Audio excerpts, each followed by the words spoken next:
Volume 106 dropped earlier this week over in Japan, and information from the SBS Corner has already started making waves across the internet. I've compiled everything of note that I could find into this one quick video. The official English Viz translation for this won't be out for a while, so I wouldn't get fixated on the specific verbiage too much, but I did want to talk about some of the concepts at large. So, let's get into it. The cover of this volume features our first official look at the colors for the Straw Hats' Egghead outfits, as well as the color scheme for the buildings and structures of Egghead itself. Here, the colors match the retro future theme this island's based on, and Luffy's even striking an iconic Astro Boy pose. This volume covers chapters 1066 through 1076. That's the Will of Ohara all the way through Old Friends. Basically from when we learn about the aftermath of the Ohara incident all the way to when Luffy and Zoro team up with Lucci and Kaku. Also, Panda Man takes the spot of Robin in the inner cover image. Now, there's a lot about Ryokugyu in this volume, also known as Aramaki. Oda alludes to the idea that he must have had a very sad past, pointing to his tattoo on his chest, which references Shinigawa Shinju. Translating roughly to the lover's suicide at Death River or double suicide at Death River, this is an old Rakugo story in real life. Now, Rakugo is a theatrical form of storytelling from Japan, where a single performer will take the audience through a long, complex story taking on the roles of several characters. The Wano arc is heavily influenced by Japanese storytelling in various ways, with the explicit three-act structure being a reference to the concept of Joshu in Japanese art. And we actually saw a Rakugo performance at the end of the Wano arc, with this man here retelling a version of the events of the raid on Onigashima before an audience in chapter 1057. The lover's suicide at Death River is about an older prostitute named Osome who works at a brothel. She's facing financial struggles and is being looked down upon by the younger prostitutes, so she chooses to end her own life, but doesn't want to do it alone. She ends up asking one of her clients, Kinzo, who's a bit of a pushover, to join her. And he's hesitant, but she ends up persuading him anyways. Not wanting to cut their own necks, they settle on drowning in the river. Kinzo, though, is still wary, but Osome just pushes him in. And as she's about to jump in herself, she gets news that some money has just come in, and as such, she realizes killing herself is crazy and just walks away. Luckily for Kinzo, the water's not very deep and he survives, so he goes back to his boss, who's overseeing a bunch of people gambling, and then explains the situation to him. They devise a plan to trick Osome into thinking Kinzo's ghost is haunting her, and they end up tricking her into shaving her head to atone for all of her sins. Very unfortunate story. It'll be interesting to see how this fits into Aramaki's backstory specifically. We've seen him to be quite fond of the ladies, as in his initial appearance during his conversation with Fujitora. And there's actually another SBS question here asking about this exchange, where he claims he hasn't eaten for 3 years. We get confirmation from Oda that this is due to him being able to take in nutrients from his forest logia powers, as suspected by fans across the years. We also get his type of justice revealed. All of the admirals have their own personal sense of justice. This idea was first introduced during the Long Ring Longland arc with Aokiji's lazy justice, and was further expounded upon in the Volume 64 SBS Corner. Aokiji formerly had a sense of burning justice, as he was very passionate, but after the events of Ohara, he settled down a bit. Kizaru has a sense of uncertain justice, while Akainu holds a sense of absolute justice. In this volume, we learn that Ryokugyu has a sense of determined justice, which we saw in play at the end of the Wano arc. Note that this may also be able to be read as dying justice. We also get Fujitora's sense of justice, which had previously been described on his Vivere card, and roughly translates to honorable justice. More about the Marines, this volume gives us a bit of a backstory for Sentomaru. We had learned Vegapunk saved him in the past, but now we have some of the specifics. On a certain island, Marines were called to help against wild bears that were attacking the villages. Vegapunk came along to help create a system to protect against these bears, but when they arrived, they saw the bears were defeated by a young boy and his sumo skills, and this boy was now the boss of the mountain. The villagers had abandoned him for his violence, and appreciating the boy's great strength, Vegapunk took him back as his own bodyguard. Sentomaru's design has always been a reference to the Japanese folk story of Gintaro, a boy with monster strength who grew up on a mountain and became friends with the animals that lived there, and this backstory here doubles down on this concept. We've always speculated across the fandom that Sentomaru may have been from Wano due to his sumo-inspired design. However, this seems to no longer be the case, as the Marines and world government would not come to help the people of an unaffiliated, closed-off nation of Wano. There is a neat tidbit here, though, with Sentomaru being acknowledged by Vegapunk for becoming the boss of all these bears as a child, and later on him becoming the boss of all these bears for Vegapunk, with Kuma literally translating the bear. On the topic of helping out Vegapunk, one reader asked about the cats in Vegapunk's lab. In Japanese, there's an idiom along the lines of being so busy that one would even ask for the paws of a cat. This was used when Kaku was explaining Vegapunk's satellites to Lucci, who, funny enough, ate a cat zoan. However, this idiom obviously is not present in the West, and was omitted in the English Viz translation. This idiom was used again later on in the arc by Edison, though the Viz translation did make a nod at this concept by calling one of the helping cats an assist tabby, a play on assistant and tabby cat. In this volume, we learn that the assist tabby has a name, Joshu, which is a Japanese word for assistant. Another reader points out that there are balloons on the G14 Marine base.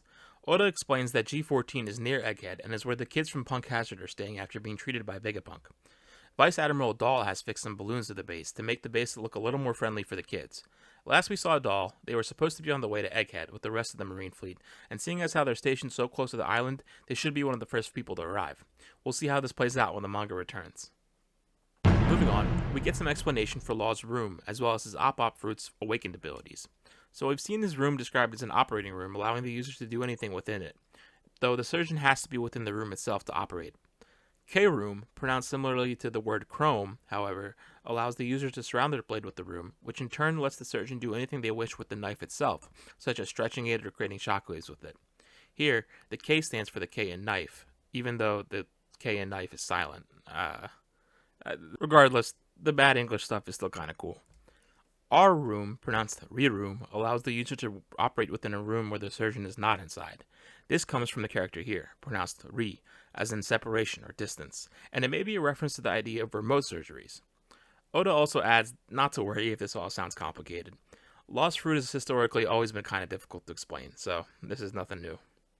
In the past several volumes, we've gotten depictions of anthropomorphic weapons, and this time we get Law's blade, Kikoku, first named in the Volume 71 SBS corner, as well as Katakuri's Mogura, or mole.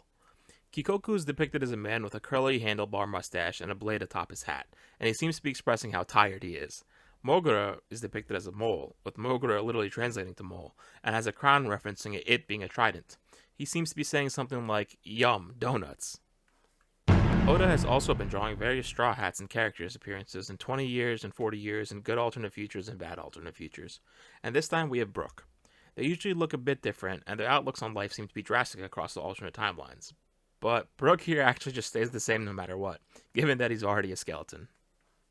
We also get the Straw Hats ranked for their ability to drink, with Jinbei coming out on top of both Zoro and Nami, who had previously been known for their ability to outdrink others as we saw during the Whiskey Peak arc. Jinbei has exchanged a lot of sake cups throughout the years, and his statue in Kumamoto even depicts him with one, so this kind of makes sense to me. Real quick, this one's a bit of a fluff question, but we do get some insight into this scene here with Nami and Lucci, where she's getting some kicks in and saying something to the effect of how he's not so tough now. Speaking of Lucci, one reader asked about CP9 and how some of their members are now part of CP0, so could Jabra, Fukuro, and Kumadori also be part of CP0?